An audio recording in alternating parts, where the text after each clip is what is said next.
आज Doubtnut app download करें। Doubtnut पर अपने सभी गणित, रसायन विज्ञान, भौतिक विज्ञान और जीव विज्ञान के डाउट्स का करो सफाया। बस प्रश्न की फोटो खींचो, एक ही प्रश्न को क्रॉप करो और तुरंत वीडियो सोल्यूशन पाओ। अभी डाउनलोड करें। तो प्रश्न है हमारे पास कि संधारित्र को परिभाषित कीजिए।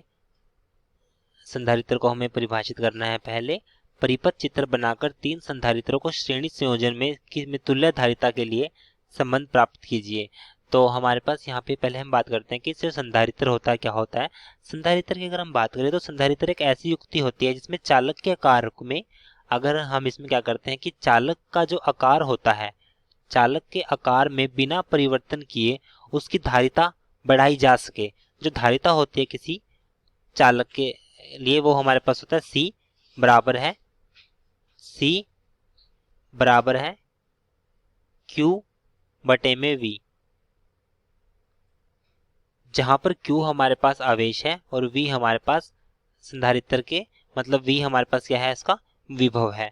तो अगर हम इसको ऐसे भी डिफाइन कर सकते हैं कि संधारित्र जो होता है जिसको हम प्रयोग करते हैं चार्ज स्टोर करने के लिए, या फिर हम इसमें आवेश को एकत्रित करने के लिए जिस युक्ति का प्रयोग करते हैं, आवेश को एकत्रित करने के लिए जिस युक्ति का हम प्रयोग करते हैं उसको हम संधारित्र बोलते हैं। मतलब आवेश को एकत्रित करने के लिए जिस युक्ति को हम प्रयोग करते हैं उसको हम संधारित्र कहते हैं। अब हमें इसका जो मेन प्रश्न है कि हमें परिपथ बनाकर तीन संधारित्रों को श्रेणी क्रम में जोड़ना है और उसकी तुल्य धारिता निकालनी है। तो आप सबसे पहले हम इसका चित्र बना लेते हैं तीन संधारित्र के लिए। तो मान लीजिए हमारे पास ये तीन संधारित्र हैं, हर एक की जो धारिता C1, C2 और C3 है। इनके लिए जो विभवांतर है, विभव है, वो V1, V2 और V3 है। अब ये श्रेणी क्रम में जुड़े हुए हैं तो इनका जो विभवांतर होगा या विभव होगा वो तीनों का क्या होगा, मान लीजिए वो V के बराबर है। तो यहाँ पे हम लिखेंगे कि जो V होगा बराबर होगा V1 जमा में V2 जमा में V3। अभी सूत्र का प्रयोग करते हैं तो V हमारे पास क्या होता है, V हमारे पास यहाँ से आएगा Q बटे में C। तो अब हम यहाँ पे इसका मान रखते हैं।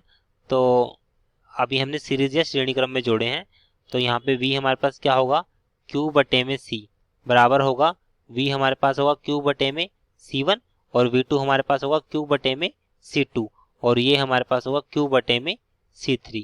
अब हम यहाँ पे कॉमन ले लेते हैं Q को, तो हमारे पास Q आपस में कैंसिल हो जाएगा। तो यहाँ से 1/C बराबर होगा 1/C1 जमा में 1/C2 जमा में 1/C3। तो ये तीन संधारित्र के लिए धारिता का कुल मान है जो हमारे पास ये व्युत्क्रम में जुड़ेंगे। कक्षा 6वीं से 12वीं से लेकर नीट, IIT, JEE वो एडवांस के लेवल तक 1 करोड़ से ज्यादा छात्रों का भरोसा। आज ही डाउनलोड करें डाउटनेट ऐप या व्हाट्सएप करें अपने सारे डाउट्स 8400 400 400 पर।